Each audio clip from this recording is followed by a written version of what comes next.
What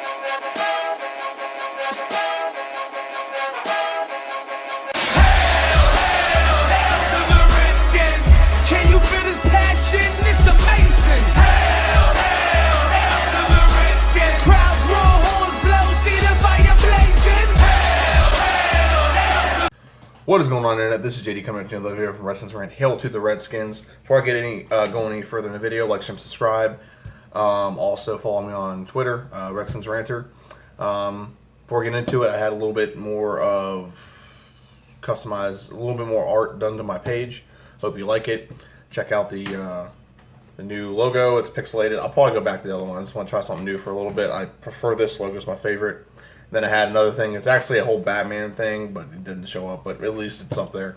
So without further ado, let's get into the topics of today. There's a lot of topics to talk about. First, this had me livid.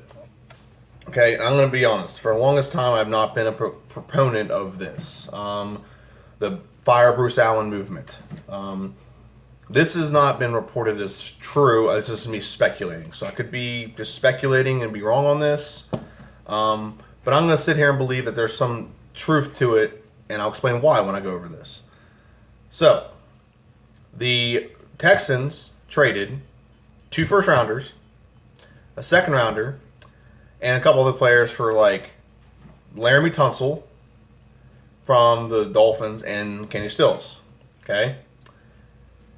If even one first-rounder was offered for Trent Williams, Bruce Allen needs fired.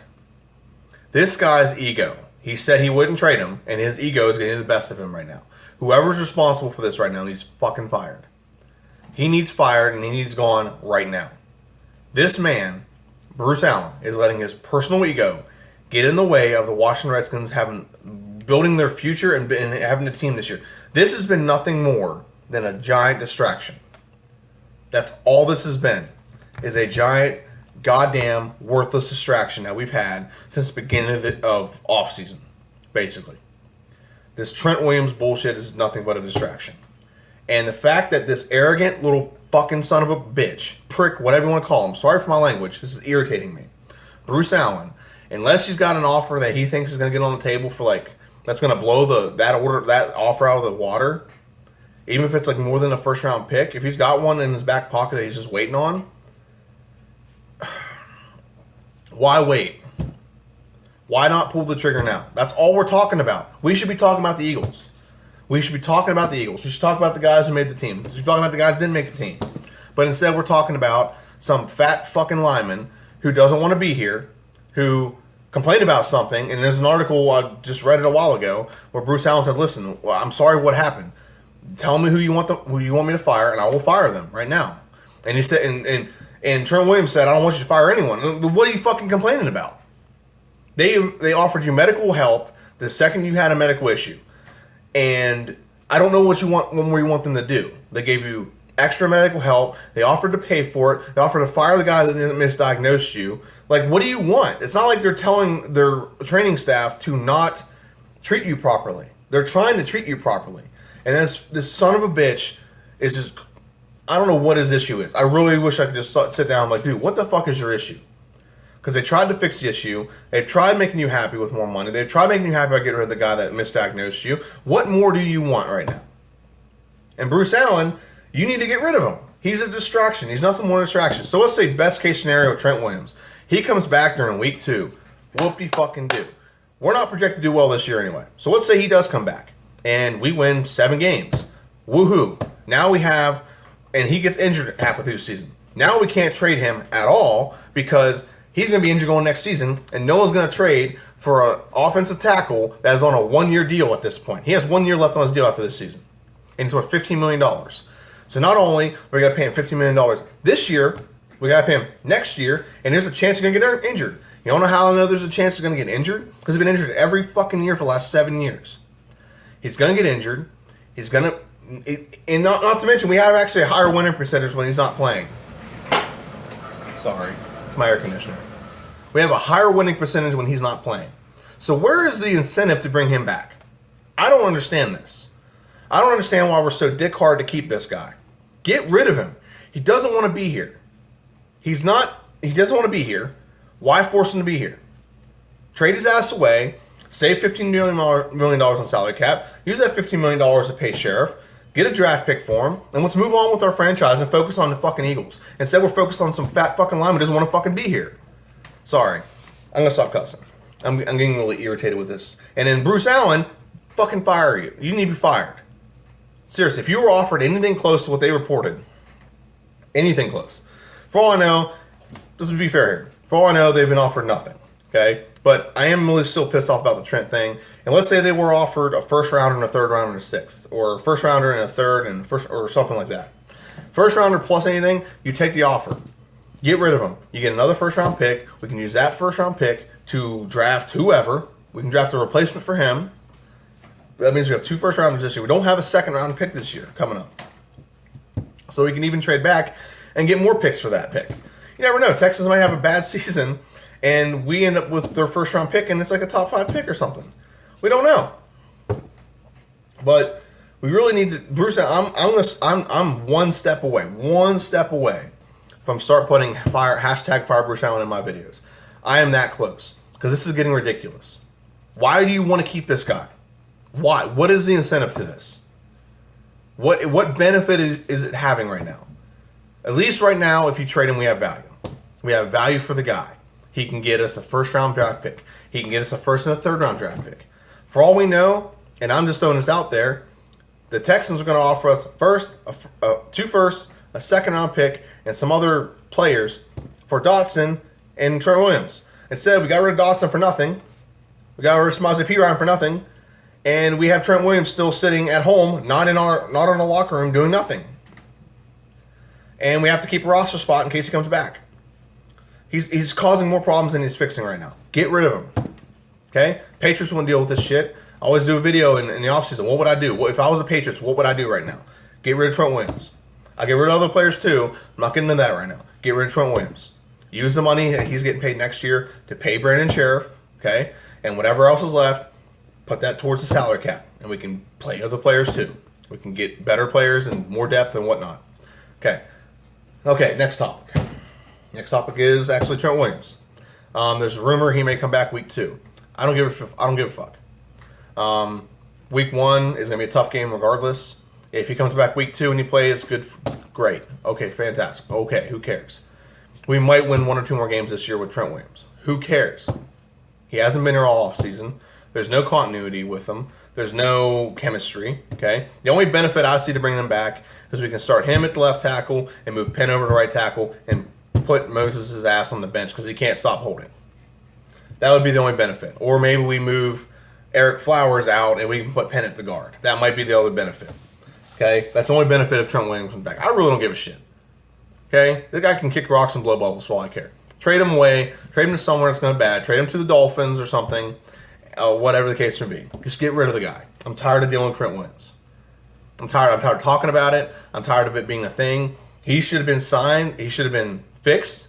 It should have been fixed, or it should have been traded and gotten rid of, and we can focus on football. And now, instead, we have all this fucking drama about some fucking fat ass doesn't want to be in our goddamn locker room. Get rid of him. He's going to come back and he's going to be a pain in the ass anyway. He's going to complain. He's going to be out of shape. And we're going to integrate him in. It's going to ruin our offensive line chemistry. It's going to do a whole bunch of things. This is not going to do anything for our season right now. Get rid of him. Okay? 53-man roster was submitted, so I'm going to turn this way and focus on my computer screen. We have 3 quarterbacks, Case Keenum, Haskins, and Colt McCoy. I will talk about this real quick. After watching Haskins' last game, there's definitely some bright spots with Haskins. When he gets dialed in, and he would have had a lot more completions and yards and everything in that Ravens game if Cam Sims wouldn't have dropped every pass. That's probably why I got cut, because he couldn't catch a goddamn pass. But Haskins when he's dialed in, he's dialed in. When he throws the ball, gets there now. Now he's got to learn some things, like sometimes he's got to put touch on it. Sometimes he lets the ball sail because of his footwork. But all in all, that guy's got talent. Now he shouldn't be starting right now. I'm not trying to advocate for that. But guys, cupboard's not bare. He has talent. We're gonna have a franchise quarterback for a decade plus. Okay, so let's not ruin it. Let's not play him too early or whatever.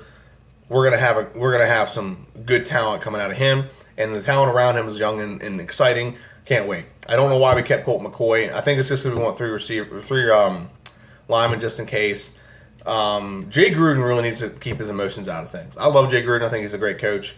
He's literally being asked this year, and I'm going to advocate for him for 2 seconds. He's being asked to coach a team this year that has $35 million tied up in 2 players that aren't even playing right now. Alex Smith and Trent Williams. So 22% of his cap is down, and he's being asked to coach. And for some reason, if he doesn't get at least 8 wins, he's going to get fired or something. That's some fucking bullshit. He's lost a quarter of his salary.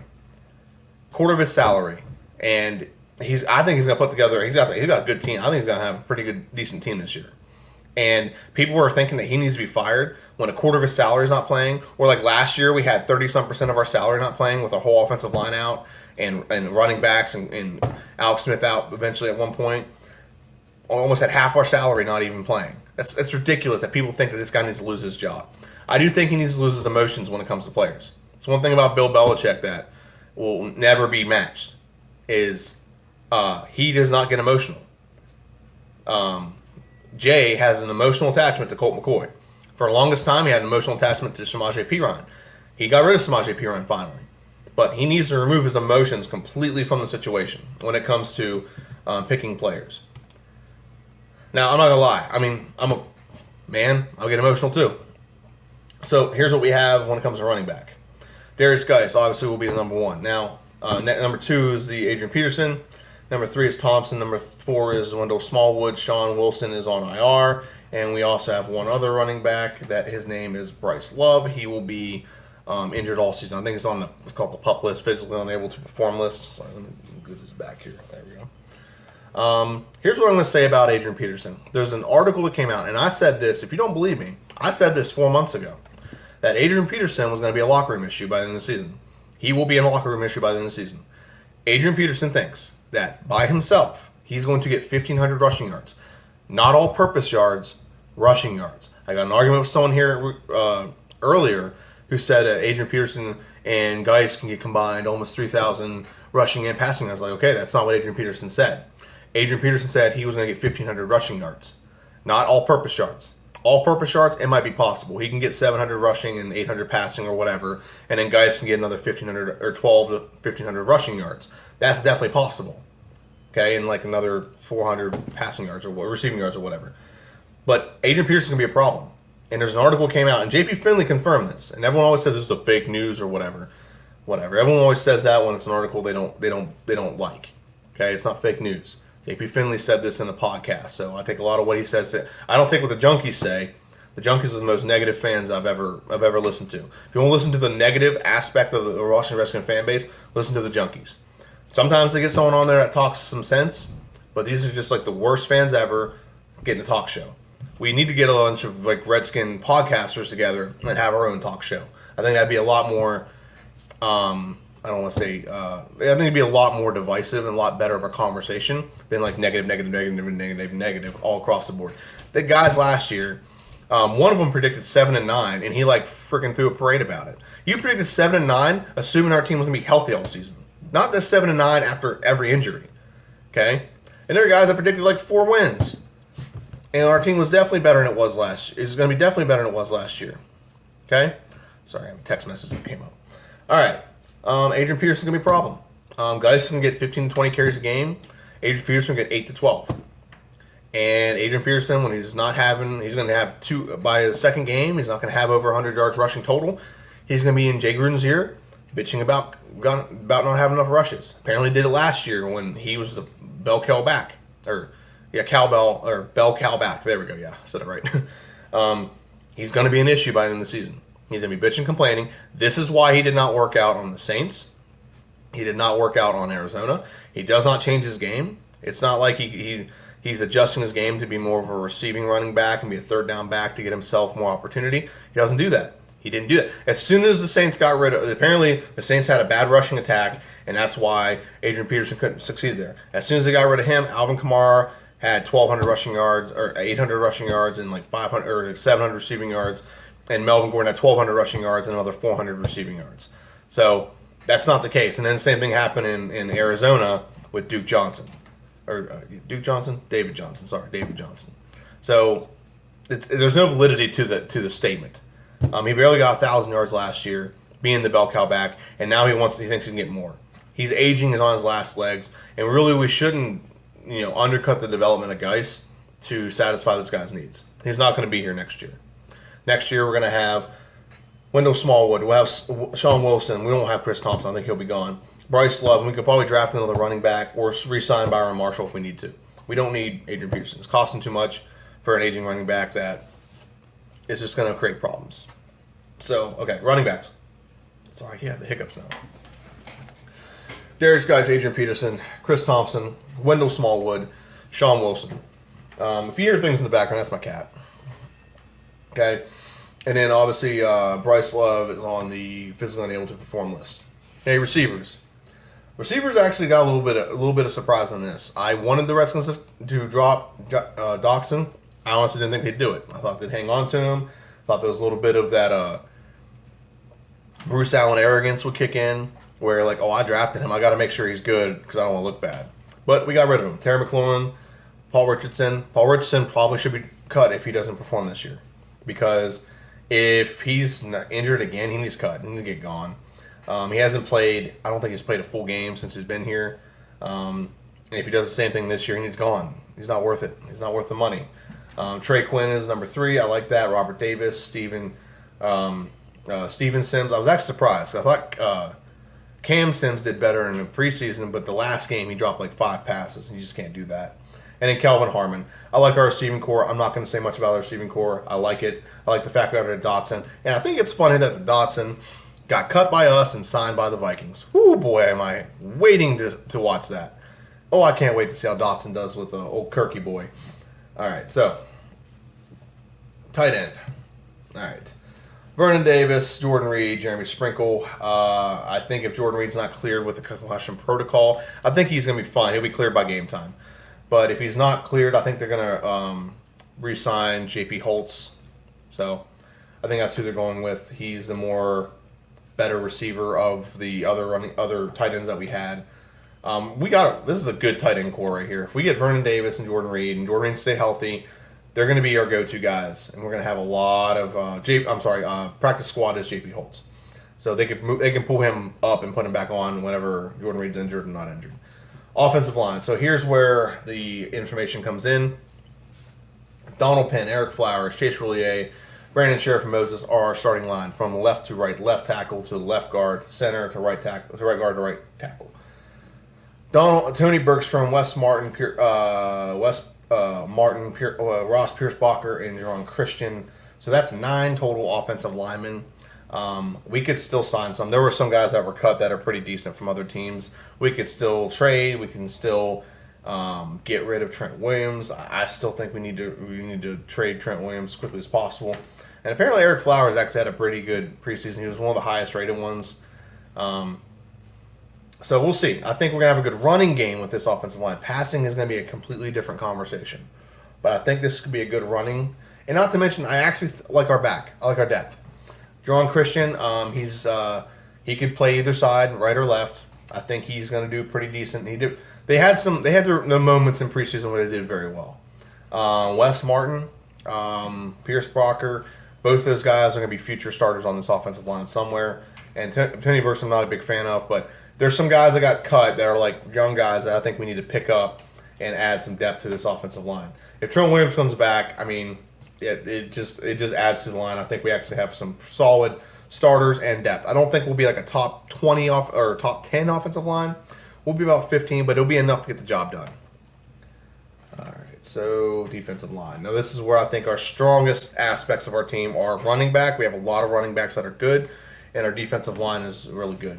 Defensive line, Jonathan Allen, Jerron Payne, Matt Ioannidis as their starters, Tim Settle, Caleb Brantley, and also they have one more player that they just signed from the Eagles, like Teron something. I don't remember his name. Tanner, that's a linebacker, never mind. They signed someone he's not going to play much. He might get the roster if Tim Settle can't go this week or Brantley's ankle still bothering him. Edge rushers, so this is like our outside linebacker position. Kerrigan, Sweat, Ryan Anderson, Casanova, McKenzie. So all 4 of them made the team. This is probably one of our better units when it comes to starters and depth. Same with the defensive line. And then Jordan Brailford is injured, so he's on injured reserve. And then cornerback, or inside linebacker, I'm sorry.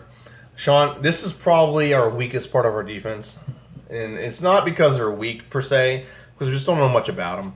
Sean Hamilton, John Bostic. John Bostic will be a solid one. Josh Harvey-Clemens, and then Cole Holcomb. I think Cole Holcomb's going to play a lot this year. I know they're going to play him because he's fast. He can cover guys out of the backfield. And the way the NFL's gone to is running backs out of the backfield got to get covered because that's a lot of – they'll stretch the field out. God dang it, cat. Stop it. So, yeah, I didn't I mean, if we had Reuben Foster, I mean, that'd be solid. Reuben Foster and John Bostic with some backups in there. No, get out of here. Get.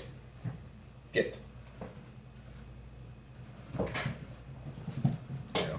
Sorry. Cat is, it's a kitten, so, yeah. Cornerback. Okay, so here's where I think we're actually going to have a really solid core. Josh Norman, Quentin Dunbar, Fabian Monroe, Jimmy Moreland. This is not in order where I think they're going to play. This is just in order how they're listed. Dominic Rodgers-Cromartie and Greg Stroman. I'm surprised we kept Dominic Rodgers-Cromartie, but he actually did play pretty well in preseason. So, and he could probably play the safety position if needed. Get out of here. Get. He could probably play the safety position if needed. So it's probably why they picked him up. He can play both. Okay, so Josh Norman will start, and either Quentin Dunbar or Jimmy Moreland will be the other one. Apparently, they like Jimmy Moreland on the edge, and they like to play Quentin and Fabian Monroe inside because on the slot. Apparently, that's what there is. I think they just don't want to give up on Stroman. That's why they kept him, probably for returning. And then Dominic Rodgers-Cromartie, his experience, just can't top it. I don't know why they didn't sign him last year because he made the team this year. In the last position, go away, is safety. Landon Collins, Monte Nicholson, DeShazier Everett, and Troy Apke. I think we signed Reeves to practice squad. I think. They kept Troy Apke. I think Jeremy Reeves will actually, if we keep him on practice squad and we can prevent him from getting signed, I think that'll help us going next year. I think he's actually a little bit better than Apke. They don't want to give up on Apke too quickly, mainly because they really just don't want. They don't want to admit they drafted wrong because he has more speed, he has more upside. Since he's not as good a football player as Troy Apke's got all the intangibles. He's just not as good of just mentally a football player like Jeremy Reeves is. Also, we got rid of Pirine. Thank God. I've wanted to get rid of him for years. He's had his moments with us, but he has the same problem that Matt Jones had. He can't stop fumbling the ball. And my cat is really sorry. It is what it is. So, okay. So, honestly, don't hate the changes we made to the roster we have. I think we're going to have a pretty solid team. So, I've talked about everything. We signed Wendell Smallwood from the Eagles. I mean, there's some benefits there. Obviously, he's a good talent. I'm a West Virginia fan, so getting a West Virginia guy is actually pretty nice to me. So, that's a big deal to me. I like that. I'm going to go ahead and go over my actual season prediction, and this will be the one I set in stone. Redskins schedule. And I'll set this in stone. This will be my prediction for the year of how the Redskins will do. And then I'll give a prediction for the Eagles game. Now, I'm a typical Redskins fan. I think my team's going to win every game. I really do. So every week I'm going to talk like the Redskins are going to win, and I'll give reasons why they either will or will not win. The Redskins play the Eagles this week. Eagles have some uncertainty. They don't really have, and this is like a thing I play fantasy football, really don't have any number one receivers. They have a lot of talented guys on the team, just like the running backs, but they don't have that guy. They don't have one guy. Sometimes that's good. Sometimes it's bad. I think this year it's going to be bad because Wentz keeps getting injured. So there's nothing to guarantee Wentz is going to be healthy this season, all season long, and they don't have a backup. So if Wentz gets hurt game one, their backup is literally Josh McCown. So, excuse me. So they don't really have a lot of options when it comes to quarterback. Nate Sudfeld, I think he broke his wrist or something. He hurt something bad, so he's out. I think the Redskins will win this if one. Defense comes out and is stellar. Run blocking's good. The defensive line gets depth and they force them one dimension, and we're forcing Carson Wentz to drop back a lot, and we're getting sacks. He's holding on to it too much. I trust our secondary. The only thing we got to do is make sure we cover Zach Ertz. We need to focus on that. It needs to be a priority. Landon Collins needs to be his priority. And we also need to make sure that we're establishing the running game. We don't want Case Keenum throwing the ball 40 times this game. If he does, I mean, it's possible he could do that and win. He did have that really good season up in Vikings, up in Minnesota. But ultimately, the Washington Redskins need to make sure we establish the run. Don't turn the ball over, force turnovers. Don't let the running game get started. Make them one-dimensional. Make it Carson Wentz. And I think that would be the best thing for us. I think we can pull this game out. If we win, it's not going to be a super high-scoring game. So it's going to be like 21-10, 21-13 if we win that game, or 17-13, something like that. That's the only way I see us winning. I just want to make sure Cat doesn't knock that down. Okay. Okay, so that's my prediction for this week. The way we have to win is we have to establish the run. Okay. If we do drop back, we have to protect the quarterback. If what's his name's getting hit like every series, every play, and we also need to not have penalties. One of my biggest issues with Morgan Moses is he does a decent job at blocking, but he also holds a lot. Last year, our biggest detriment to the team, biggest detriment to our offense, was the fact we were running a 10 yards at a 10 yards at a time offense. So we were game managing. Okay? 10 yards at a time offense. And when you're running 10 yards at a time offense and you get a holding penalty, your goal is to get 10 yards, but now you have to go 20 yards to get the first down. And that stalled a lot of our drives. Alex Smith would have moments where he gets rhythm and all of a sudden a hold, and he's kind of a momentum player. He needs to have that. Now, we're not playing with Alex Smith. Case Keenum's a little bit different. Case Keenum's a different breed. He's a gunslinger. He's from Texas. He'll do more of those things that, if we need him to, he'll fling the ball more and take more chances. But we need to not put him in that situation. We need to establish the run on first down, run on second down, throw on third down, convert, run on first down, play action, do the simple bootlegs. If not, throw it away, and then third down. Simple stuff to move the chains. You don't have to have big plays are nice. 80-yard bombs are good, or 60-yard bombs are good, but we don't have to have it all the time. And we also have to make sure we punch in the end zone when we have the chance. Okay, so going through the list. So I think we'll beat the Redskins. Okay, I think we'll beat the Cowboys. Actually, they got Ezekiel. I think we'll lose to the Cowboys. Cowboys, if I had to pick, if I'm unbiased, I think Cowboys are the team I think should be favored to win the Super Bowl this year, or at least get the Super Bowl out of the NFC. They should be favored.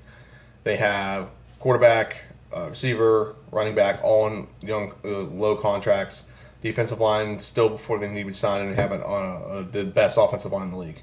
They're right on the cusp of being able to go take that next step and get over. Whether they'll do it or not with their coaching, I don't know. If you had to look at it on paper, they should be favored to go to the Super Bowl. Honest opinion, okay? So we'll win week 1, and we'll lose week 2, so we're 1-1. I think we actually will beat the Bears, okay? We'll beat the the Giants, and we'll lose to the Patriots. So we're starting season 3-2. I said in the video before, if we start 2-3, I'll actually be tickled pink. Now here's where the belly and soft part of our schedule comes up. We'll beat the Dolphins. There's 4-2. We'll beat the 49ers. We'll beat the Vikings. So we'll be at 6-2. We'll beat the Bills. We'll beat the Jets. For some reason, Matt Stafford has a good track record against us, but I'll say we'll beat the Lions. Okay? Panthers will beat us. Packers will beat us.